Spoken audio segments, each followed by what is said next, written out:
Хөдөлмөрийн хилтэс бүртгэлтэй ажиллаж байгаа иргэд болон хөдөлмөрлөх хүсэлтэй иргэдийг богино хугацааны болон 30-аас 25 хоногийн сургалтанд хамруулан мэргэжлийн ур чадвар эзэмшүүлээд ажлын байртай болох зорилготой сургалт 2012 оноос хойш явагдаж байгаа юм а. Мэргэжлийн сургалт амжилтын үндэснэртэй өдөрлөгөөр энэхүү сургалтын үйл ажиллагааг олон нийтэд сурталчлах, таниулах, төгсөгчдийн дунд ур чадварын уралдаан тэмцээн зохион байгуулж, сургалтыг төгссөн хүмүүсийн мэргэжлийн чадамжийг ажил олгогч байгууллагуудад танилцуулсан юм. Мэргэжлийн сургалт үйлдвэрлэлийн төвүүдийн төгсөгчд бол жишээлбэл одоо өнөө өглөө би барилгын политехникум дээр политехник коллеж дээр очиж танилцсан 80 гаруй хувьтай байгаа. Төгссөний дараа ажлын байраар хангагдах ийм болцоо боломж нэмэгдэж байгаа. Тэгэхээр эмсүүдүүдээр төгсөж байгаа шинэ одоо оюутнуудын шинэ ажлын байр олох юм нөхцөл болцоог нь бид ханган ажиллах юм болцоог гаргаж байгаамаа. За тэгээд өнөөдөр төгссөн залуучууд маань ямар ур чадвар эзэмшсэн, за түүнийгээ одоо зах зээлийн эрэлт хэрэгцээнд тулгуурлаад ажлын байр олоод ямар үр дүнтэй байгаагаа өнөөдрийн одоо арга хэмжээгээр харуулж байгаамаа. Үсчин гагнуур барилгачийн зэрэг олон төрлийн мэргэжлэр мэргэжил сургалт үйлдвэрлэлийн төвөг төгссөн төгсөгчдийн 80% нь ажлын байраар хангагддаг гэсэн судалгаа байдаг.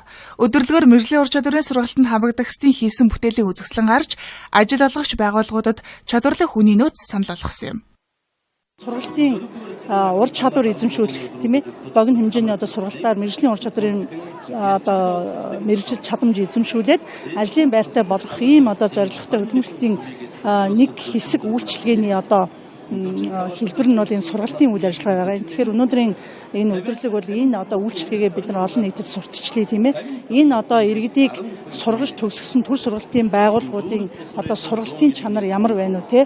Энэ мэргэжлийн төр сургалтаар чадамж олгоод төгсөж байгаа хүмүүс нь хэр ажлын байраар хангагдж гэнэ үү? Одоо ажлын байр бий болгоод энэ олжсон мэргэжлийн одоо эзэмшээд өрхийн орлого нь нэмэгдэж гэнэ үү юу гэдэг дээр бид нар бас ингээ олон нийтэд хандсан ийм одоо үзүүлэх сургууль бол хийх гэж 2012 оноос эхлэн хөдөлмөр эрхлэлтийн ур чадвар олгох, ажлын байр хадгалах хөтөлбөрийг зохион байгуулж байгаа бөгөөд өнөөдрийн байдлаар нийт 10,000 гаруй иргэний сургалтанд хамруулж мэргэжлийн ур чадвар олгосон байна. Үүнээс 4,000 орчим доктортой ажлын байраар хангагдан ажиллаж байгаа юм а.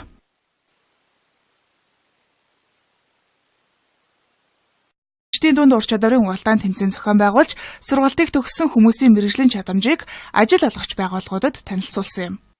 Мэргэжлийн сургалт үйлдвэрлэлийн төвүүдийн төгсөгчд бол жишээлбэл одоо өнөө өглөө би барилгын политехникум дээр политехник коллеж дээр очиж танилцсан 80 гаруй хувьтай байгаа. Төгссөний дараа ажлын байраар хангагдах ийм болцоо боломж нэмэгдэж байгаа. Тэгэхээр эмсүүдүүдээр төгсөж байгаа шинэ одоо оюутнуудын шинэ ажлын байр олох юм нөхцөл болцоог нь бид ханган ажиллах юм болцоог гаргаж байгаамаа.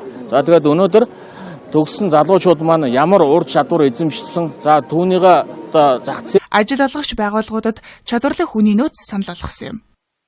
Сургалтын ур чадвар эзэмшүүлэх тийм ээ богино хэмжээний одоо сургалтаар мэргэжлийн ур чадварын одоо мэргэжил чадамж эзэмшүүлээд ажлын байртай болгох ийм одоо зорилготой хөдөлмөрлөлтийн нэг хэсэг үйлчилгээний одоо хэлбэр нь бол энэ сургалтын үйл ажиллагаа байгаа. Тэгэхээр өнөөдрийн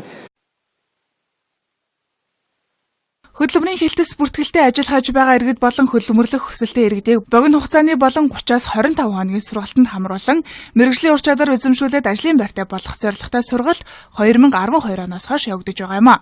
Мэргэжлийн сургалт амжилтын үндэснэртэй өдөрлөгөөр энэхүү сургалтын үйл ажиллагааг олон нийтэд сурталчлах, таниулах, төгсөгчдийн эрэлт хэрэгцээнд тулгуурлаад ажлын байр олоод ямар үр дүнтэй байгаагаа өнөөдрийн одоо арга хэмжээгээр харуулж байгаамаа.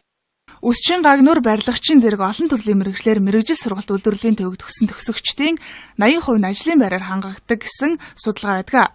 Өдөрлөгөөр мэргэжлийн ур чадварын сургалтанд хамрагдах хэсгийн хийсэн бүтээлийн үзэсгэлэн гарч